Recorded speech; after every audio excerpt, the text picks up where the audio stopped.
All right, so here we are. We have set A defined as, all right, we have n is an integer. That's good. And it just so happens to be defined by the parameters absolute value of n is less than 2.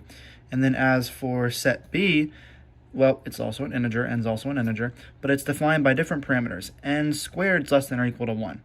So these sets, while they look very different, while we break them down, we'll start to see, and I'm trying to keep my camera in the same spot, we'll start to see that they aren't as different as they seem. So if we take absolute value of n is less than 2, what does that actually mean?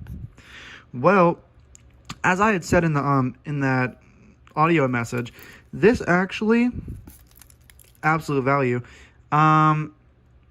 can be defined as a different inequality than just this. This is actually harder to break down than the one that I'm about to show you. So if the absolute value of n is less than 2, that can also be defined as n being in between 2 and negative 2.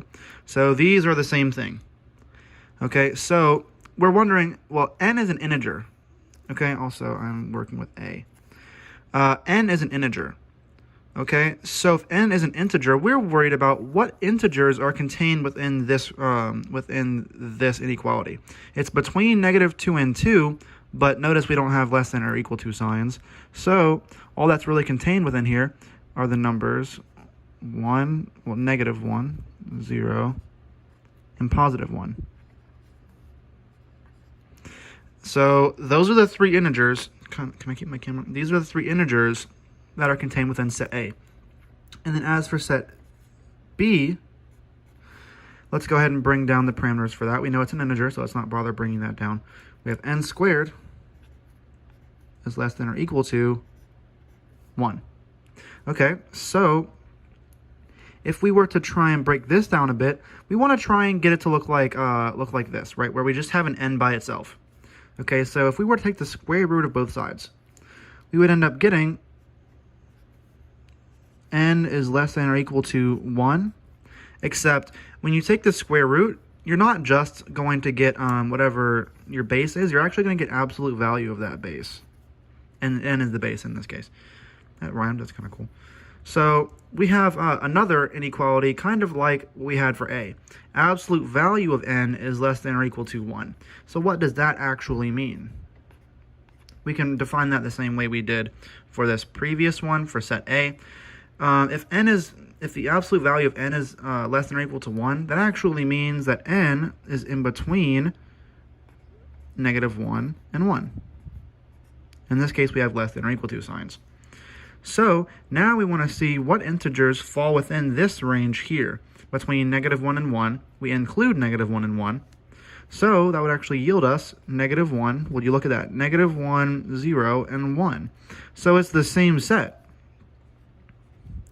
And since, let me be a little more precise. So all of the items that are within, hold on, Carl.